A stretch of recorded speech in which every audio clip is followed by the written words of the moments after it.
Uma palavra, o moderador deste painel. Vamos lá. Vamos lá. Boa tarde a todas e todos. Vou começar com uma breve audiodescrição minha aqui. Sou um homem branco, hétero. Eu meço 1,76 m mais ou menos. Devo estar pesando uns 83 quilos. Depois de um dia experimentando as delícias da gastronomia paraense, devo ter ganho uns 2 quilos, uns 85 quilos. Estou trajando uma camisa social branca e um blazer azul. E aqui, ao fundo, temos um painel em LED com a logo dos patrocinadores.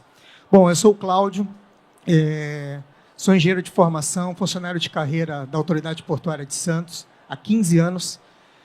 Estou atualmente na função de superintendente de governança, riscos e compliance. E sou um paraense radicado no estado de São Paulo, 24 anos morando lá, mas paraense com muito orgulho. Bora começar, gente?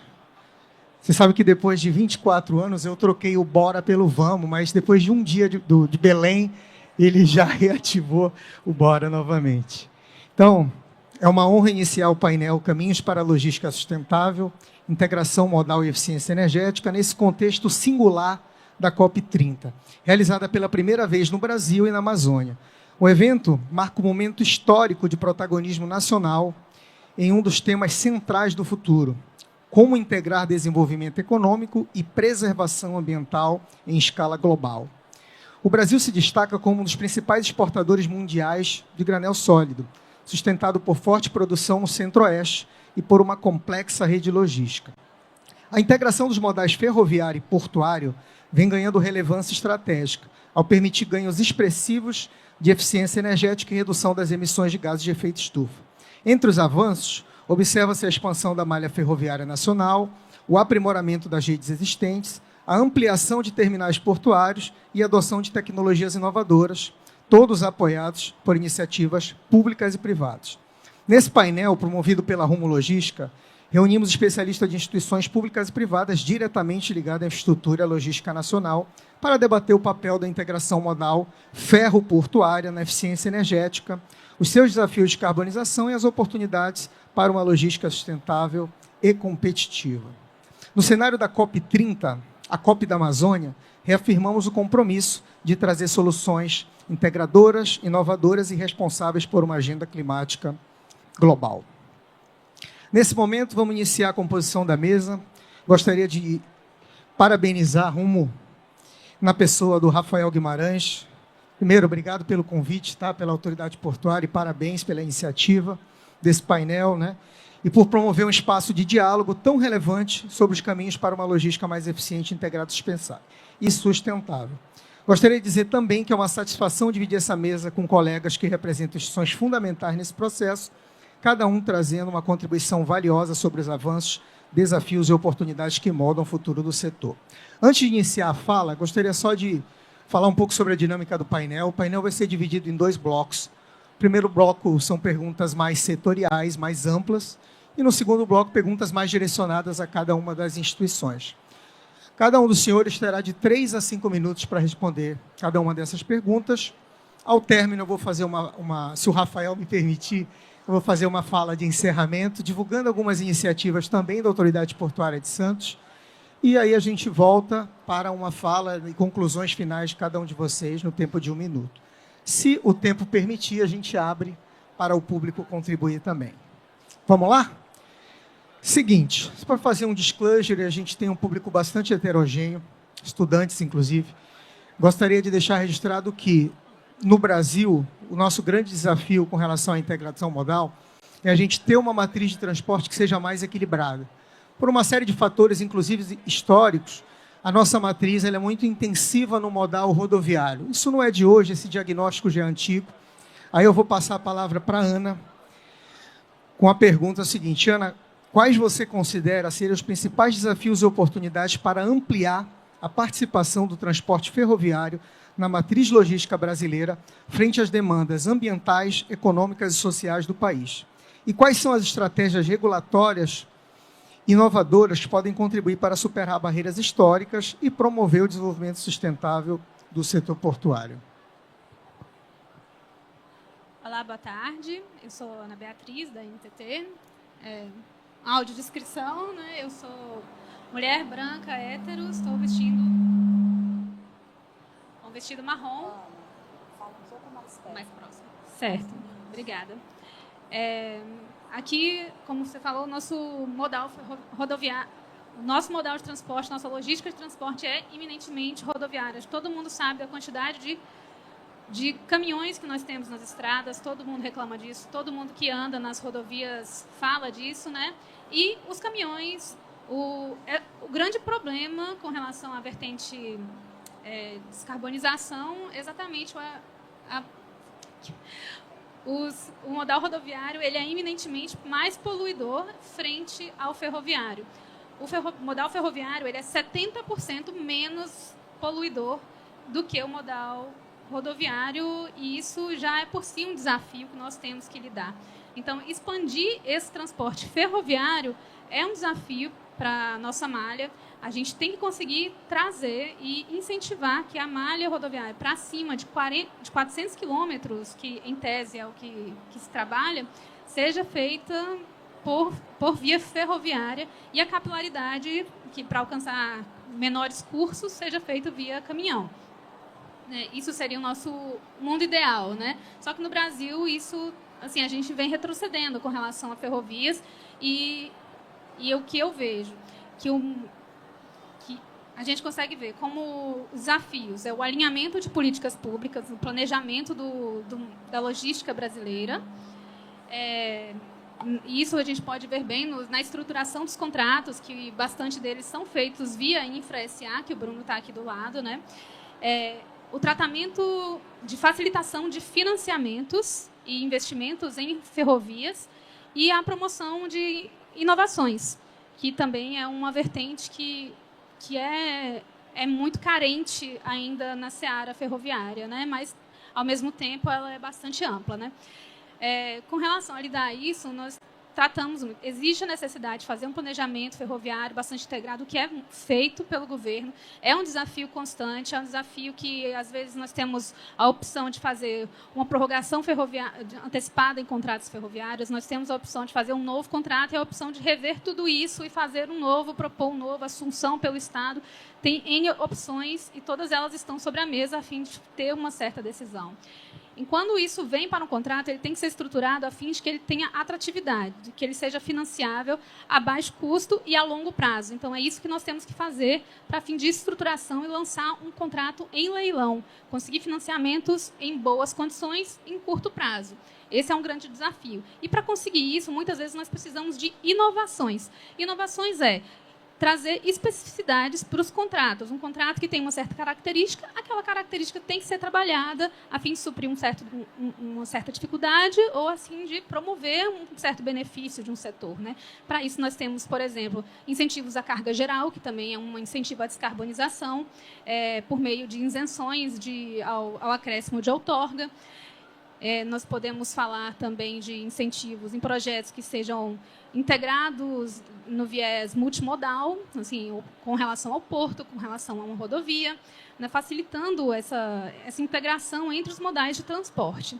E inovações aqui, o que eu posso trazer de grande novidade pela NTT é o nosso programa de sustentabilidade para a infraestrutura, que ele vem alinhado a expectativas de instituições de fomento internacionais, especificamente trabalhados nos princípios do Equador, que orientam a estruturação de project finance pelos bancos de fomento, de financiamento. E elas têm expectativas socioambientais muito altas. Nesse mesmo sentido, temos os padrões internacionais do IFC, que vem do Banco Mundial, e também do BID, que é o Banco Interamericano para o Desenvolvimento. Esses bancos, eles fazem parte da nossa promoção da logística e eles determinam quanto os investimentos vão ser alcançados dentro de um cenário de baixo custo ou de prazos mais adequados a cada investimento. E o nosso programa contempla 9 padrões com 470 requisitos em edital que foi recém-lançado, né? Para alcance das vertentes de gestão, responsabilidade social e responsabilidade ambiental. E tudo isso atrelado a incentivos vindos do governo.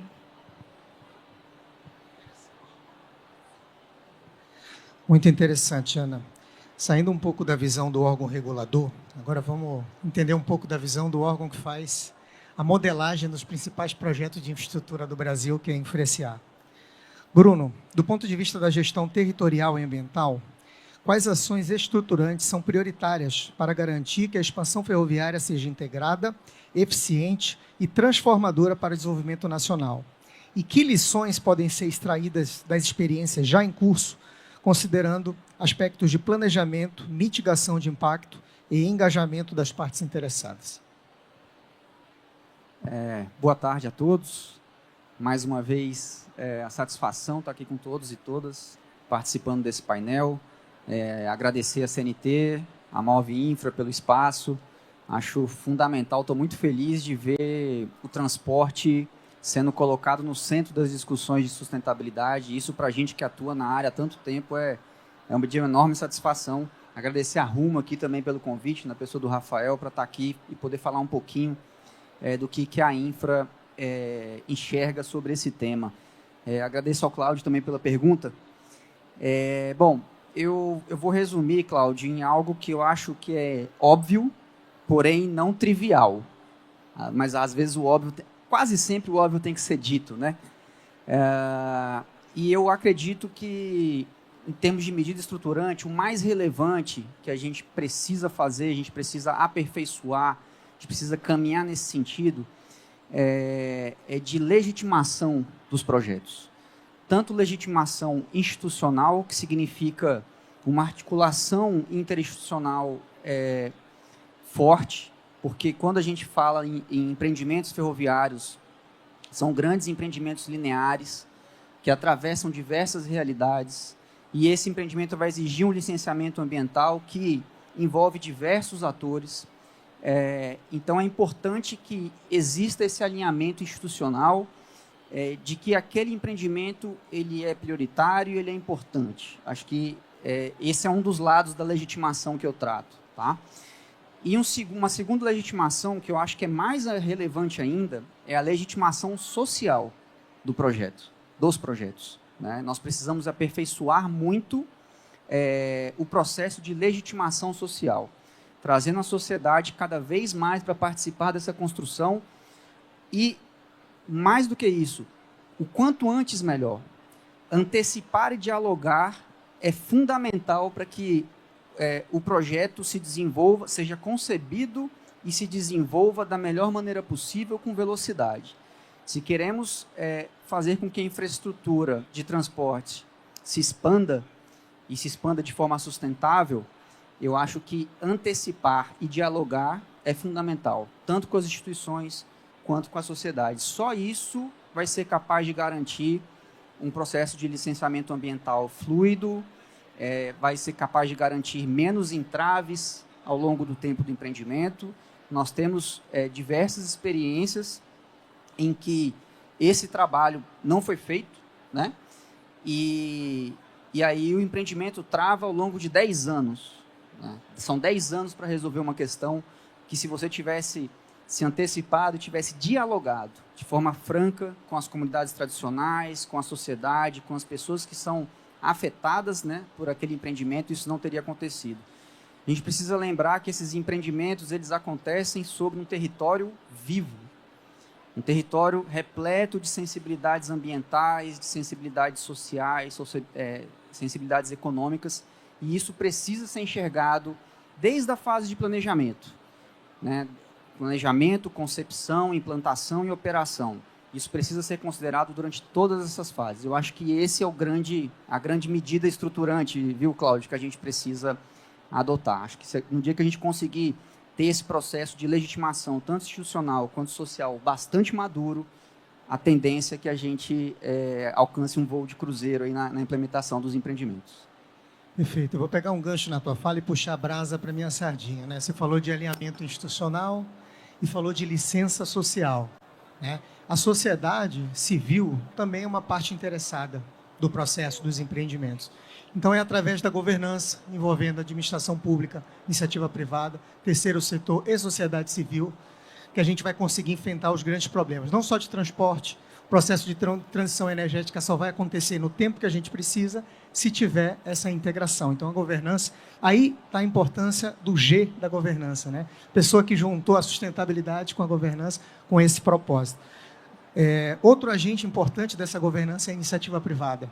E aí eu queria passar a pergunta para o Rafael Guimarães, que é o seguinte: na perspectiva da iniciativa privada, como a Rumo vê a sustentabilidade em sua gestão e como vem se preparando para expandir e modernizar a malha ferroviária, inovar na gestão de riscos e no financiamento para suas operações? Estão ouvindo, pessoal? Está funcionando? Está baixinho? Pronto, acho que está melhor agora, né? Bem, obrigado pela pergunta, Cláudio. Acho que agradecer a todos pela presença também aqui, pelo convite da Rumo, mas também com o apoio tanto da Movinfra quanto da CNT aqui no painel. É um prazer eu estar representando a Rumo aqui como coordenador de sustentabilidade. Viemos com um time bem grande, inclusive, aqui para a COP, né, desde a semana passada. Então, acho que é para mostrar realmente quanto que estamos interessados em fazer uma construção de uma infraestrutura sustentável e resiliente no país, né? E eu acho que o primeiro ponto que eu queria trazer para responder essa pergunta, Cláudio, que você trouxe, a sustentabilidade ela está incluída, ela está imbuída dentro do DNA da Rumo, dentro do jeito de se fazer o negócio na Rumo, né? E isso é literalmente que eu estou falando, né? Está dentro do nosso acrônimo da cultura, né, que é RUMO. Dentro do M, a gente tem o Miramos Longe com Sustentabilidade. É uma maneira da gente colocar já dentro da cultura organizacional algo que a gente busca nos planos estratégicos, no desenvolvimento de sistemas de gestão interno e até de fóruns de gestão também, né? Eu vou tomar a liberdade de dar uma lida em alguns pontos aqui, porque tem muita informação que eu queria compartilhar com o pessoal, então, para não me perder, porque eu gosto de falar um pouquinho. Então, a gente tem uma governança bastante robusta dentro da Rumo em relação a isso. São 8 temas materiais, que são os temas que a gente entende que são relevantes do ponto de vista social e ambiental para a gente evoluir nessa agenda de sustentabilidade em ferrovia. E vários deles falam exatamente sobre a inclusão de comunidades, né? E de comunidades externas e internas, então colaboradores também, em relação aos temas de mudanças climáticas, né? A gente tem temas que estão diretamente ligados, então gases de efeito estufa, por exemplo, é um dos temas que a gente tem relacionado a isso. A gente tem relacionamento com comunidades como um outro tema material também bastante relevante, e tem várias pessoas da Rumo que estão aqui, que são responsáveis por essas agendas. Direitos humanos é outro tema que está aqui presente, né? Na semana passada a gente teve o nosso CEO, né, o nosso presidente, esteve aqui por uma semana inteira, junto com outros 2 vice-presidentes, então mostrando um pouquinho de como que a gente entende isso incluído no nosso modelo de negócio de fato, né? A gestão de riscos foi um processo interessante que desde o ano passado a gente começou a incluir e internalizar esse processo dentro da Rumo. Até então, essa gestão de riscos corporativos, de riscos estratégicos, ela acontecia através da holding, né, da Cosan, mas desse ano, principalmente, ela evoluiu e ela teve um ângulo muito interessante de riscos climáticos para a perenidade do nosso negócio, né, da ferrovia. Todo mundo sabe o que é um desastre climático, o quanto isso pode afetar a questão de infraestrutura do nosso negócio e o quanto pode paralisar, de fato, a própria ação, a própria continuidade do negócio. Então, riscos climáticos é algo extremamente relevante e ele não está desassociado da questão social, né? O risco climático ele afeta comunidades do entorno, mas afetam também infraestruturas, né? Questões relacionadas à própria produtividade e eficiência do nosso negócio. Bem, acho que já se falou aqui, acho que inclusive a Ana, né, trouxe bastante sobre a questão da importância da ferrovia como um modelo de descarbonização do país, né? Eu acho que a gente não precisa ficar chovendo muito no molhado em relação a isso, mas só para trazer um dado bem interessante, 1% de participação que a gente aumenta nas ferrovias, né, de transporte de cargas, né, isso pode evitar 2 milhões em toneladas de gases de efeito estufa, né? Então, 1% a mais 2 milhões, né, de toneladas de gases de efeito estufa. Isso significa uma captura de uma floresta do tamanho do município, né, de São Paulo, ao longo de um ano, capturando esses gases de efeito estufa. Então, é bastante coisa, né? A Rumo também entende que não é só de ferrovia se faz a logística do país, né? A gente tem que entender que são modelos interligados. Então, ferrovia, mais terminais, mais portos, principalmente no nosso modelo logístico aqui, faz muito sentido, né, do ponto de vista de redução de custos e redução também de emissões do ponto de vista integrado. E 2 critérios são os que mais a gente foca quando a gente entende para descarbonizar um modelo ferroviário. O primeiro deles é capacidade de transporte. Quanto mais capacidade de transporte a gente tiver, e aqui a gente está falando sobre vários processos que podem estar vinculados a isso, sobre aumento de greenfield, projetos de greenfield que a gente está tendo agora, inclusive a Ferrovia do Mato Grosso, né, um grande projeto de mais de 730 quilômetros, que está crescendo a nossa logística no estado do Mato Grosso, indo para o coração do agronegócio, inclusive alcançando Lucas do Rio Verde, onde a gente vai conseguir conectar o coração do agronegócio, a produção de grãos, ao nosso terminal, o principal terminal rodoviário, o principal terminal de cargas que a gente tem, que é em Rondonópolis, e dali, então, para Porto de Santos. Né? Então, a gente tem uma integração desse modal geral, aumentando a nossa capacidade de transporte. E, do outro lado, é a excelência operacional. Né? Quanto mais a gente aumenta a excelência operacional, quanto mais a gente tem eficiência no uso do combustível para transporte da carga, menor vai ser as emissões de gases de efeito estufa. Né? Então, alguns projetos eu já falei sobre o projeto da FMT, né, da Ferrovia do Mato Grosso. É o maior projeto de ferrovias hoje em implantação no Brasil. Inclusive, quem tiver mais interesse em conhecer um pouco melhor sobre esse projeto, ele foi capa da Folha de São Paulo ontem. Né? Isso foi uma grata surpresa para a gente. Inclusive, nosso time de comunicação também está aqui. Então, parabéns por estar fazendo esse trabalho ali, colocando um pouco de luz sobre esse projeto.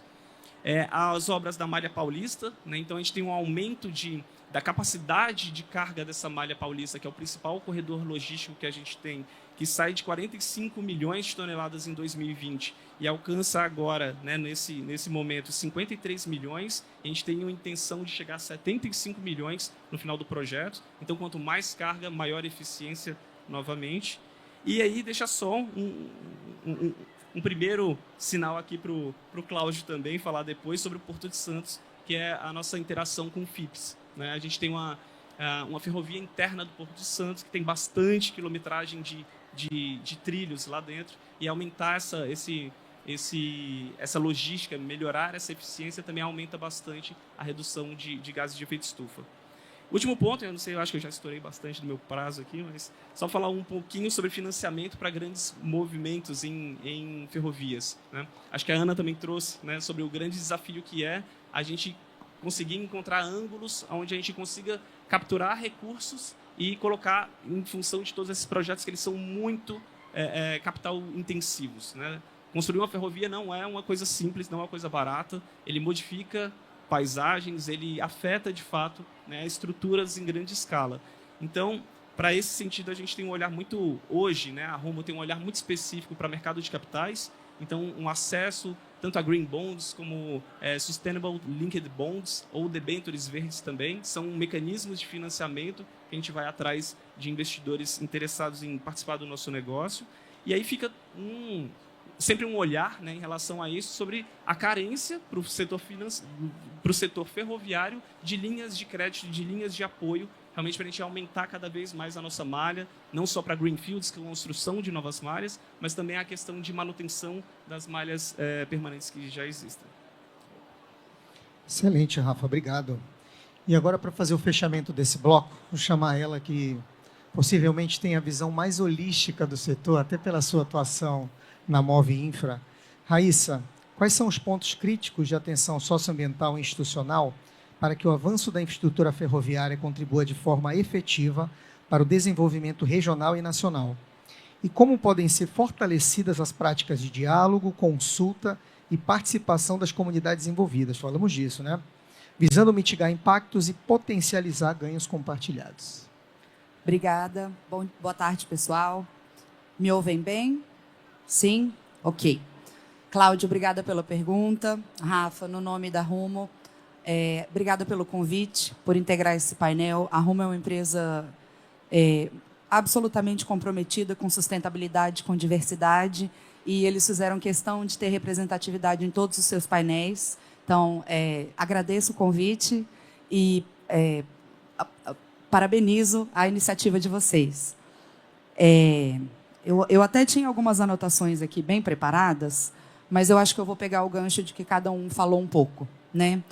O Move Infra é uma associação de investidores em infraestrutura de transporte.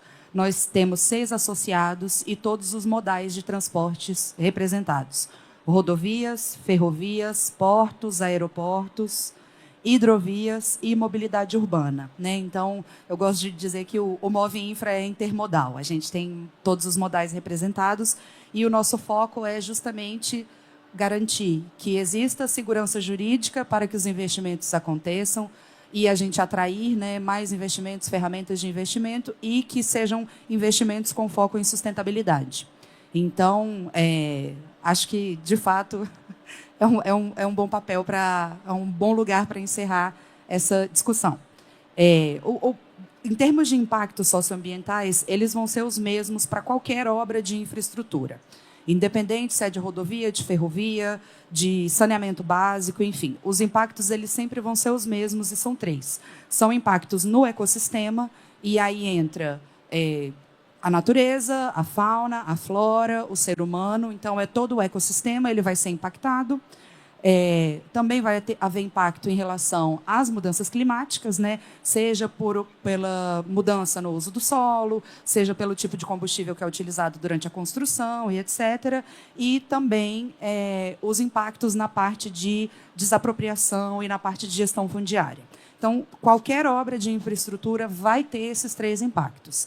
E de que maneira que a gente consegue balizar e dar um direcionamento para esses impactos? O que o Bruno falou foi absolutamente correto e fundamental. A gente precisa melhorar a nossa comunicação com quem vai receber esses impactos. Não tem como. Bruno falou, né, 10 anos de negociação e o projeto não sai, 10 anos de negociação e a conversa não flui. Por quê? Porque falta comunicação também da nossa parte, como da parte do poder público, como da parte da empresa que vai implantar, sobre o que é aquele projeto, como a vida das pessoas vai ser atingida, como a vida das pessoas atingida não só de maneira negativa, mas também de maneira positiva. Eu já trabalhei em alguns projetos de infraestrutura de ferrovia, inclusive, e eu participei de um projeto que não é da área de infra, mas tem um dado muito relevante.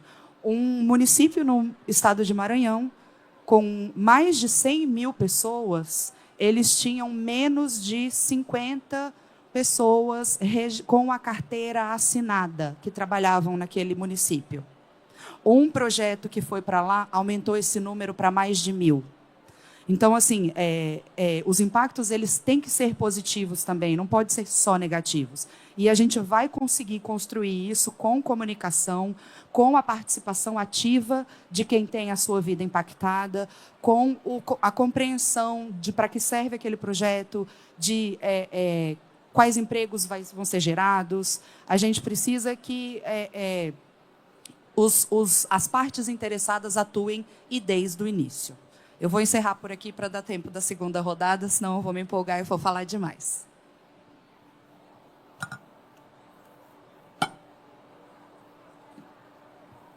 Oi. Perfeito, Raíssa, a tua fala é salutar. Eu acho que, na verdade, o mercado ainda está aprendendo como desenvolver essas ferramentas de escuta ativa da sociedade e trazer isso para dentro do projeto desde a sua concepção. Todo mundo tem que aprender ainda, a gente sabe que esse é o futuro, né? O presente e o futuro, mas a gente precisa desenvolver mais. Eu vou voltar um pouquinho para a questão regulatória aqui, que envolve a Ana. Ana, baseada numa publicação recente que eu li, da Exame, com o diretor Felipe Queiroz, da NTT. Na publicação ele falava que tem um programa de sustentabilidade para a infraestrutura de rodovias e ferrovias, recém-anunciado pela NTT, que propõe incentivos inovadores, como bônus tarifário e desconto de outorga para concessionárias que aderirem a práticas ESG. Quais impactos imediatos e de longo prazo essa política pode gerar na expansão, operação e na descarbonização do modal ferroviário brasileiro? Obrigada, Cláudio. Então, o nosso programa de sustentabilidade, ele é fundamentado nos 9 parâmetros. E esses 9 parâmetros, aderidos pelas concessionárias, e autorizatárias de ferrovias, que a gente conseguiu fazer essa ampliação, ele tem o potencial de, primeiro, que eu acho que é o mais impactante, trabalhar a resiliência da infraestrutura frente às mudanças climáticas e aos eventos climáticos extremos. Tem uma proposta de que esses, até alinhado com expectativas internacionais, estava em outro painel agora que estava falando de demandas internacionais que foram aderidas pela CVM, então elas estão sendo exigidas por outros órgãos também, né? Definição de pontos sensíveis e críticos a acidentes, a eventos climáticos, né? Assim, acho que esse acho que é o grande porquê do nosso programa, tanto que nós criamos um padrão só para ele, né? E ele não poderia ser dissociado do impacto na sociedade, porque assim como o Rafael falou, as ferrovias elas têm um impacto social muito grande, elas têm um tracionamento social, um desenvolvimento regional que as acompanha. O nosso programa ele dá maior valor para a cultura, para o patrimônio histórico e cultural, que é altamente ligado à vida dessas comunidades. Ele traz um potencial de descarbonização, como a gente foi, de atração da carga para a ferrovia, de impulsionar tecnologias, junto a outras iniciativas da agência, como os recursos de desenvolvimento tecnológico, que trazem essa possibilidade também de incentivar que as concessionárias façam projetos com universidades, invistam em tecnologias, invistam em pesquisas, em capacitações, tornando tanto aquela comunidade, quanto os fiscais, quanto o pessoal que trabalha ali mais capacitado para lidar com aquilo. A gente consegue ver N possibilidades. Tem um parâmetro de desenvolvimento que é a dignidade do trabalhador. Então, é trabalhar aquela comunidade que trabalha com eles, que vive ali com eles. Isso sem falar em outros mercados que também podem ser relacionados, como os próprios caminhoneiros que trabalham ali, que chegam a embarcar suas mercadorias ali, né? A gente pode trabalhar também a própria eficiência energética, que nós temos parâmetros ligados às GRIs, que são padrões também internacionais. Assim, a gente não determina, mas a gente sugere que sejam aderidos e reconhecidas todas essas possibilidades. Os impactos sobre a sociedade, a gente pode falar também dos povos e comunidades indígenas e quilombolas, em que a gente tem dado essa visibilidade também, justamente por contratos que nós trabalhamos, que estão parados, como a Ferrogrão, que é um projeto que, tecnicamente, é muito bem elaborado, mas ele sofre exatamente por essa falha de comunicação pretérita, no início da sua concepção. Então, existe uma sensação pela sociedade de que eles não participaram do início da projeção da política pública e nem da continuidade dela na implementação do projeto. Então, por isso, ele acaba ficando falho. E um projeto que tem um potencial muito bom de agregar desenvolvimento para a região fica parado. Infelizmente, assim, e isso até se aplica a outros projetos. Mas e aí, como que a gente faz para incentivar tudo isso? Para ferrovias, a gente não tem uma política pública específica ao desenvolvimento, ao direcionamento de recursos para a sustentabilidade, como nós temos para rodovias, que já foi feito de uma forma mais direcionada, né? Ou seja, alguém paga por isso. Quem paga por isso? Os usuários. Sempre, gente, tudo são os usuários que pagam, né? E, de alguma certa forma, chega para nós. Por isso que é tão importante que o transporte tenha uma logística muito bem planejada, porque a comida que chega na nossa casa, ela chega por meio de algum transporte. E esse transporte tem um custo. Esse custo é pago por quem? Por todos nós usuários, né? Seja pelas ferrovias, de alguma forma, seja pelas rodovias, né? Mas, assim, a gente tem duas formas de incentivo. Primeiro, como a gente incentiva que as nossas concessionárias adiram ao programa de sustentabilidade da NTT? Primeiramente, pelo nível 1. No nível 1, como que a concessionária faz para ser habilitada a debêntures, que é o grande incentivo, que são justamente as debêntures verdes, que são emitidas pelo Ministério dos Transportes para as concessionárias federais e pelas autorizatárias de ferrovias. Ela tem que aderir ao PDS número 1, parâmetro de sustentabilidade número 1, que é a criação de uma política de sustentabilidade, ou seja, um sistema de gestão, basicamente, voltado para a sustentabilidade, e escolher um padrão de sustentabilidade voltado para a área social. Por que não tem um parâmetro ambiental? Porque as ferrovias já são verdes, elas já são alinhadas aos princípios de sustentabilidade verde, elas não emitem tantas a emissão de gases de efeito estufa delas é bem mais baixa se comparado ao modal rodoviário, né? Tá. Em outra vertente, o nível 2, ela teria que ter um reequilíbrio para aderir aos outros. São 9 padrões, 2 são escolhidos por ela para assumir. Os outros 7, ela precisaria de reequilíbrio. Como haveria de ser esse reequilíbrio? Tranquilo. Esse reequilíbrio teria que vir por meio de um abono à outorga ou da alteração da tarifa-teto. Isso vai depender do contrato para a alteração da tarifa-teto, vai depender de um estudo, uma conversa, talvez, né, um alinhamento, para ver se é viável, dentro daquele contrato, dentro daquele mercado, aumentar a tarifa que é paga pelo usuário. Ou, pelo valor da outorga, ter um desconto no valor da outorga que é paga periodicamente pelas concessionárias ou de início, né? Só que, hoje em dia, os valores de outorga dos contratos originais, eles já são bastante direcionados ao investimento cruzado, assim como a Vale, por exemplo, está investindo lá na FICO, no Mato Grosso, né? Mas, assim, pode ter um acréscimo da outorga, então pode ser nesse valor. Só que o que acontece? A gente precisa de uma tratativa junto ao poder público, porque o valor da outorga não é da ANTT, ele é do governo. Ele vai para a conta única do Tesouro. Então, tem que estar alinhado. A ANTT tem que estar alinhado com o Ministério dos Transportes e também com o Tesouro Nacional. Então, assim, não são triviais. Parece simples, mas não é trivial, como já foi dito aqui, não é? Então, mas, assim, é tudo uma questão de alinhamento, de entendimentos e de definições de políticas públicas, que acho que já foi propagado aqui, que está muito próximo de termos. Então, assim, nós realmente esperamos que, para fins de adesão a todos os parâmetros, nível 1, nível 2, nível 3 são adicionalidades, são aquilo que não é obrigação, a concessionária não teria obrigação de fazer, que ela possa também ser reconhecida por isso.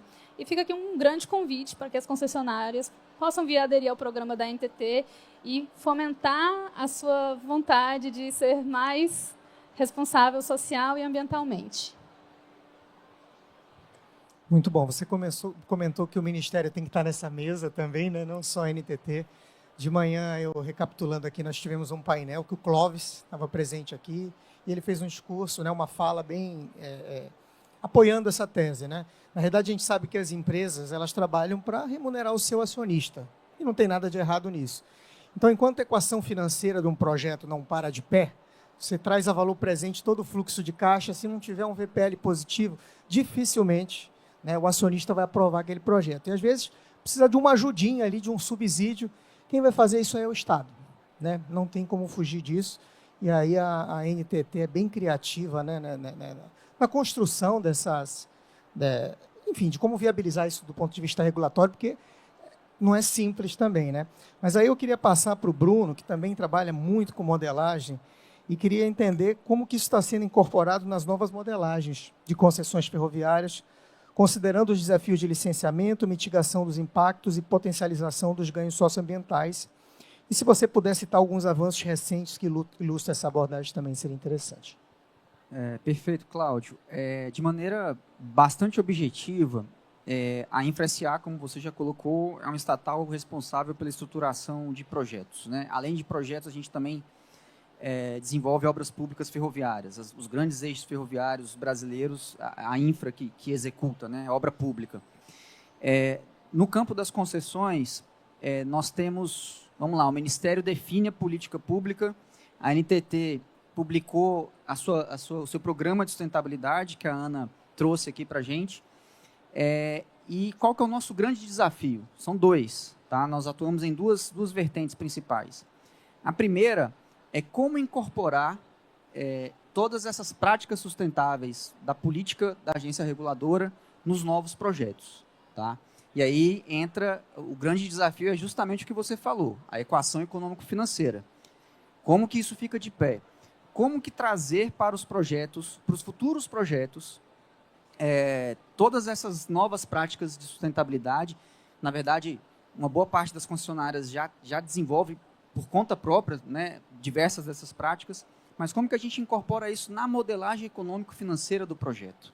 Tá? Então, existe um projeto em andamento, uma iniciativa em andamento dentro da InfraSA, chamada Via Mais, em diálogo com a NTT, em diálogo com o Ministério, em diálogo com a NTF, com a BCR também, porque também vai envolver a parte rodoviária, para que a gente, com a Move Infra, perdão, com certeza, para que a gente estabeleça esse escopo das futuras concessões, tá? De modo que as futuras concessões, e essa é a nossa tentativa, o nosso desafio, elas já partam do nível 2 de sustentabilidade, da política de sustentabilidade da NTT. Tá?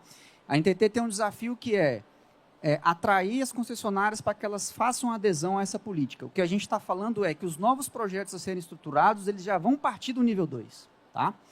E uma segunda linha de ação da infra são os licenciamentos. Então, a gente recebeu diretriz do Ministério, nós somos responsáveis por obter a licença prévia de todos os novos projetos ferroviários. Tá? Então, nós estamos falando de FIOL 3, nós estamos falando de EF-118, nós estamos falando de trens de passageiros, que agora finalmente estamos discutindo isso no Brasil. Então, tem 5, 6 projetos de trens de passageiro que a InfraSA vai fazer o licenciamento ambiental e a licença prévia. A licença prévia é o quê? Viabilidade ambiental do empreendimento. Né? Então, e aí é muito interessante, Cláudio, para fechar minha fala, porque nós estamos tendo uma oportunidade única, porque nós estamos justamente discutindo com o IBAMA o termo de referência dos EIA-RIMAs para esses projetos. E o IBAMA está querendo trazer para esse EIA-RIMA muito mais qualidade, muito mais informações, e nós estamos participando disso. A gente está contribuindo com o IBAMA nesse processo. Então, muito em breve, nós vamos ter um novo termo de referência de EIA-RIMA para ferrovias, que está sendo discutido com o mercado, e a InfraSA está participando disso. E isso vai trazer muito ganho ambiental para os projetos. Então, são essas duas iniciativas. Excelente. Eu acho que é interessante a gente ouvir quem já fez essa modelagem, já construiu a solução. Vamos um pouco para a prática, ouvir mais ou menos, de novo, a experiência da Rumo, né? Rafael, quais investimentos e inovações em curso pela Rumo estão agindo como catalisadores para ampliar a participação do modal ferroviário e acelerar a descarbonização das operações? E se você puder citar alguns resultados práticos já mensuráveis, a gente agradece. Bacana. Alô? Sim. Obrigado, Cláudio, de novo pela pergunta. Eu acho que, além das iniciativas que a gente já tinha compartilhado aqui, tanto de Ferrovia do Mato Grosso, né, um grande projeto que está acontecendo, mas também a questão de Malha Paulista, né, a questão de Porto de Santos, de FIPS, né, como que a gente está junto. Tem outras vertentes que falam tanto de investimento em infraestrutura, de fato, e aí um deles principalmente reformas de pátios, né? A gente tem um projeto que é principalmente de aumentar o tamanho das composições. Né? De novo, aqui lembrando, a gente tem 2 eixos para descarbonizar a ferrovia. Um deles é aumentar a capacidade, né, de transporte, e o segundo é aumentar a eficiência, né, desse sistema. Então, quando a gente aumenta o tamanho da composição de um trem, coloca mais vagões, a gente está em uma mesma jornada, levando mais carga e, por isso, usando menos diesel, emitindo menos gases de efeito estufa. Então, nesse sentido, desenhar a composição é um projeto muito relevante que contribui para esse sentido. Né? Mas só desenhar a composição não é suficiente. A gente precisa redesenhar os pátios ao longo do espaço onde esse trem vai transitar. Então, temos aí vários projetos de reforma de pátios para aumentar a possibilidade dessas composições mais longas.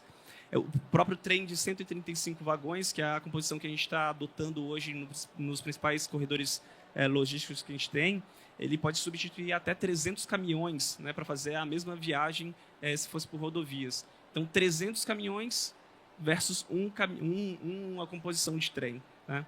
Isso sendo que a eficiência energética para levar a mesma carga é quase 8 vezes maior. Né? Eu acho que, até corroborando aqui um pouco que a Ana já tinha falado, o quanto que a ferrovia, de fato, ela é importante nesse processo de descarbonização da matriz logística. Um outro projeto que a gente tem é do Trip Optimizer, né? Esse nome estranho, que na verdade ele nada mais é do que uma condução semi-autônoma do próprio trem.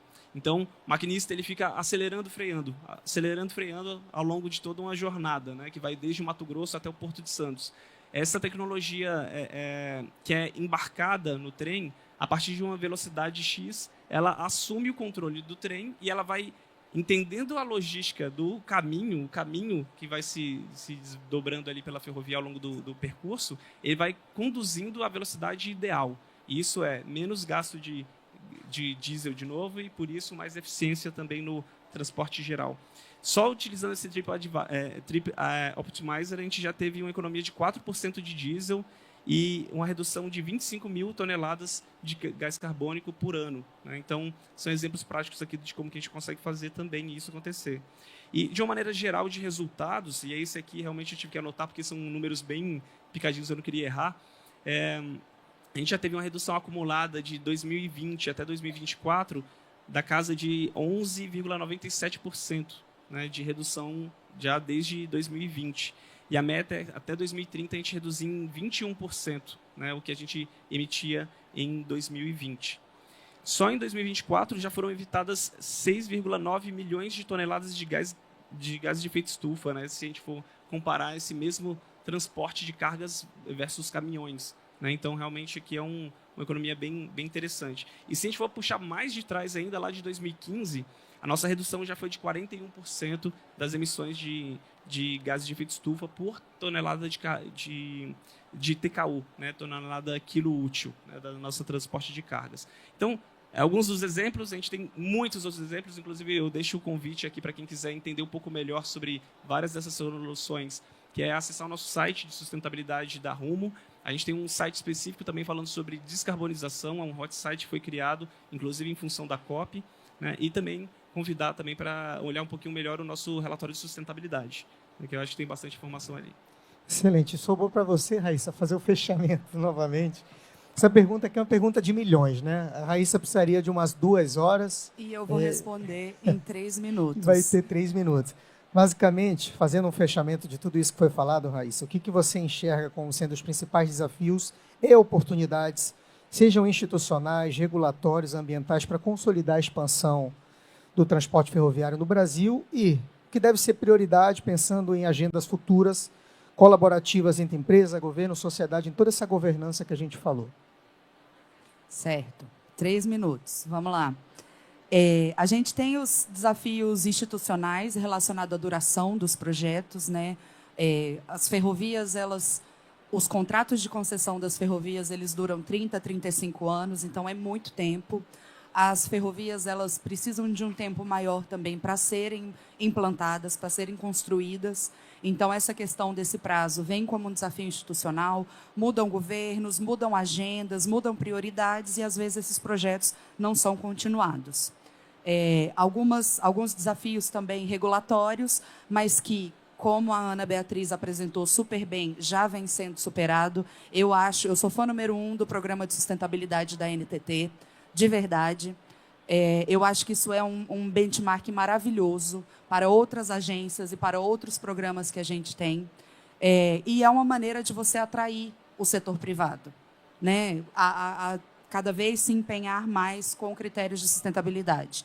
E em relação aos desafios socioambientais, né, o que pode ser feito? O programa de sustentabilidade ele vem também trazendo essa pegada sócio e ambiental, né? No programa de sustentabilidade, você pode fazer o mínimo, você pode fazer o básico, que é cumprir o que é exigido em lei e nas condicionantes ambientais, e você pode fazer mais do que o básico, né? Então, ele já vem aí trazendo e incentivando mais as empresas que têm essa preocupação em fazer mais. Por exemplo, agora eu vou dar uns exemplos da Rumo, que foi quem me convidou para o painel.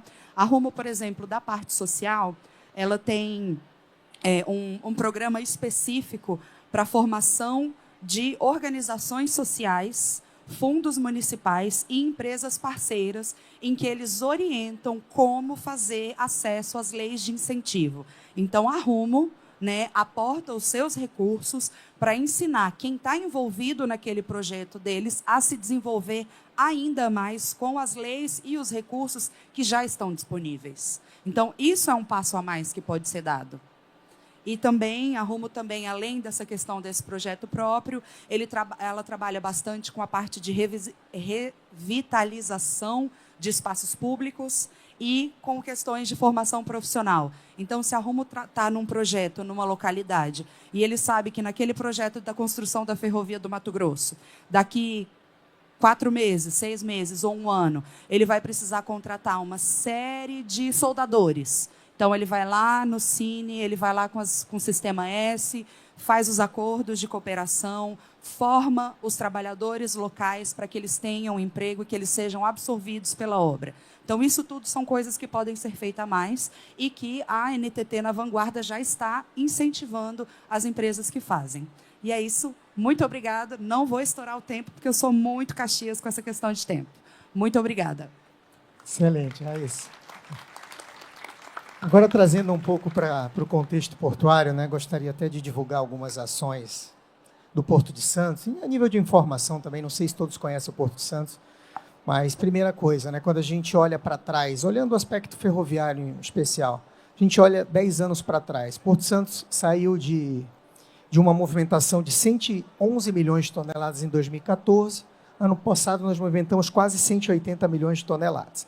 Cresceu muito, né? Cresceu num CAGR, aí numa taxa de crescimento médio anual, praticamente 2 vezes o PIB nacional. A notícia boa é a seguinte, a participação ferroviária aumentou de 23% para 35%. E aí, quando a gente projeta 10 anos para frente, aí eu já vou citar a FIPS, né, que eu considero que tenha sido um ganho, né?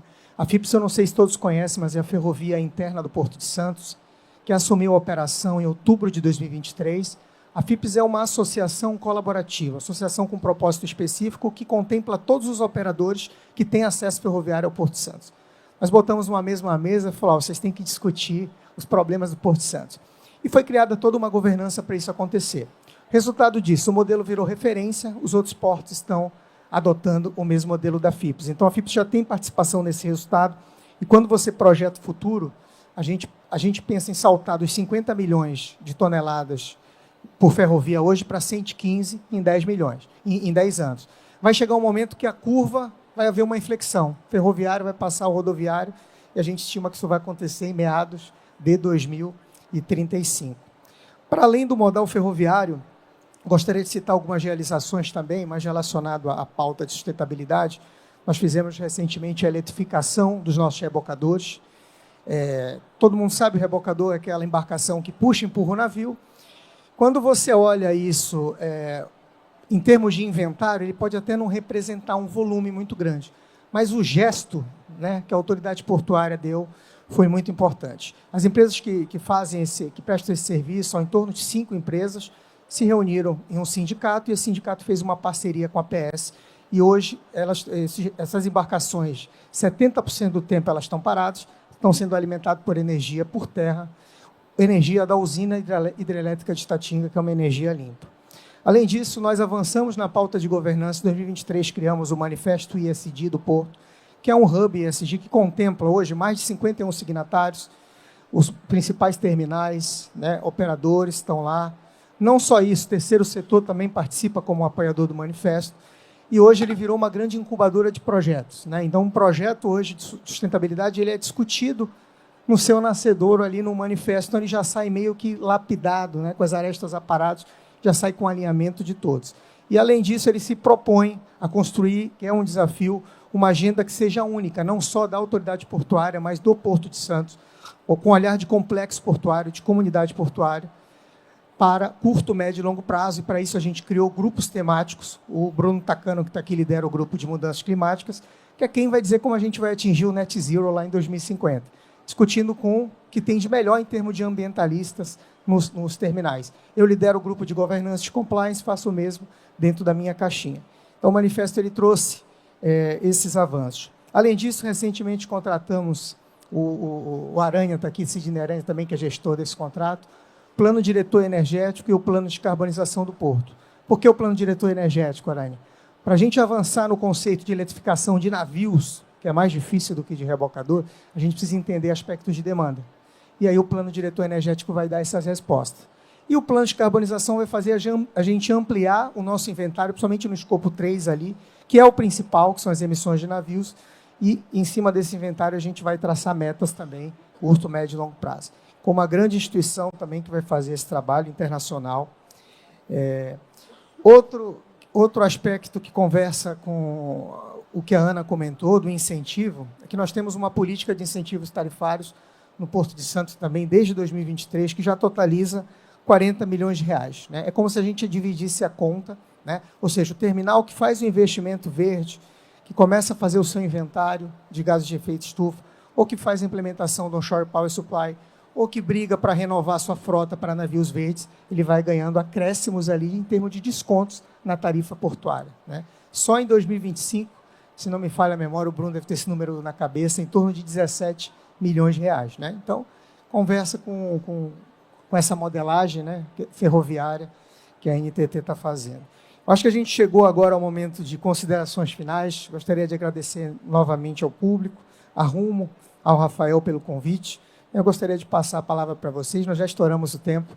1 minutinho, por favor, para cada um de vocês. Obrigado.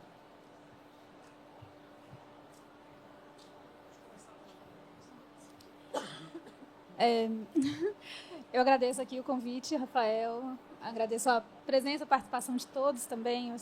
Eu tenho muito a admirar de vocês, do trabalho que todos vocês fazem. Eu agradeço desde o início, que eu tenho uns 2 anos já que eu estou estudando a fundo esse assunto de sustentabilidade, e eu vejo que existem muitas iniciativas muito esparsas e a gente precisa conseguir convergi-las, porque senão todo mundo vai começar a fazer um retrabalho. Enquanto a gente conseguir conversar, assim como o Bruno falou, assim, a partir do trabalho de vocês, vamos fazer o Via Mais, e o Via Mais vai retroalimentar o trabalho da agência na conferência de alguns documentos e o que já tinha nos contratos, o que não tinha, e poder precificar aquilo para ninguém pagar mais também por nada. Assim, a gente tem que reconhecer tudo isso, tudo que o outro faz, trabalha junto, né? O programa de sustentabilidade, ele também traz essa vertente de trabalho conjunto. A gente tem a governança de um comitê que foi instituído na agência, que traz a Movinfra, que traz a ABCR, a ABCR para rodovias, a NTF para ferrovias, traz o Ministério, a InfraSA está sempre em conjunto, em contato com a gente, e a NTT, além da CNT, que também participa com o viés dos usuários, né? Então, assim, é uma governança que é necessária, é essencial, e a gente tem que conseguir colocar todo mundo para conversar. Está todo mundo trabalhando no mesmo sentido, gente. Vamos aproveitar as iniciativas. Muito obrigada. Eu vou aproveitar exatamente esse gancho da Ana aqui e falar que sustentabilidade é um olhar complexo. Ele não é difícil, mas ele é complexo porque ele demanda interações contínuas de todos os ângulos, né?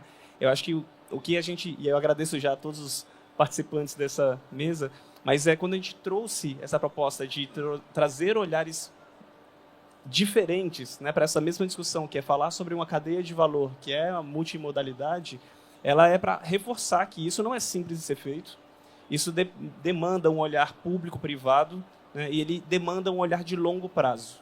Não é uma coisa simples, não é uma coisa que vai ser resolvida amanhã, mas se a gente não começar hoje, a gente não chega em lugar nenhum, né? Então, nesse movimento, está aqui com vocês, contribuindo, são parceiros que a gente já contribui há muito tempo, né, dentro dessa cadeia de valor da ferrovia. Aqui também, Movinfra, super representando também a Rumo, né, junto com outras concessionárias, outros olhares de infraestrutura para o Brasil, mas ao mesmo tempo que a gente vai de Rondonópolis, a gente vai até o Porto de Santos, né, passando pelos agentes reguladores e os agentes que também fomentam essa cadeia de valor que é a infraestrutura do Brasil. Então, eu queria agradecer mais uma vez pela participação e o olhar, né, complexo e integrador, né, para a gente conseguir ir na direção de resolver, ou pelo menos minimizar os impactos negativos, aumentar os impactos positivos de uma logística mais resiliente e mais sustentável. Obrigado. Bom, rapidinho aqui, agradecer aqui aos colegas painelistas, a atenção de todos vocês, e fechar dizendo que infraestrutura de transporte, pessoal, é fundamental. Todos os países desenvolvidos têm uma infraestrutura de transportes assim, excepcional, e é lá que a gente quer chegar, e é sim possível conciliar a infraestrutura de transporte com sustentabilidade, tá? Não é só possível, como é necessário. E enquanto representante aqui da InfraSA, do governo federal, nós estamos dia a dia imbuídos nessa missão de construir uma infraestrutura resiliente, uma infraestrutura inclusiva e uma infraestrutura cada vez mais sustentável. Muito obrigado. Bom, eu vou finalizar com uma frase que eu ouvi no último painel que a Ana assistiu comigo. A gente precisa se lembrar que o planeta continua. Quem está em risco somos nós. Então, a gente precisa atuar para garantir que a gente vai continuar habitando o planeta. Obrigada, pessoal. Foto oficial? Foto oficial? Foto oficial. Foto oficial do painel. Muito obrigado, agradecendo a Rumo SA e aos participantes pelas contribuições e pela visão compartilhada para uma logística mais eficiente e sustentável. E vamos ao próximo painel. O próximo